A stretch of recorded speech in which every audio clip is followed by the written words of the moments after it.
Doctors of Reddit, what happened that made you call the police?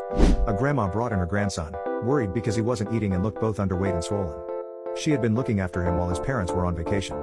We admitted him immediately and discovered he was severely malnourished. It was one of the worst cases I've ever seen. When I asked about his diet, the grandmother handed me a list of instructions from the parents, which outlined an all-vegan diet without any proteins or essential nutrients. He was on the edge of heart failure. A few days later, the parents arrived at the hospital furious and demanding their son be discharged. The mother, visibly distressed, explained that her husband, a gym instructor, had created the diet plan.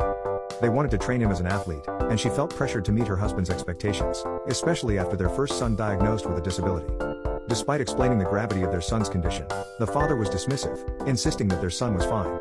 I had no choice but to report the situation. The next day, CPS and the police showed up and took him into protective custody. The parents were arrested shortly after. It turned out this wasn't the first time. They had done the same thing with their first son, which ended up with neurological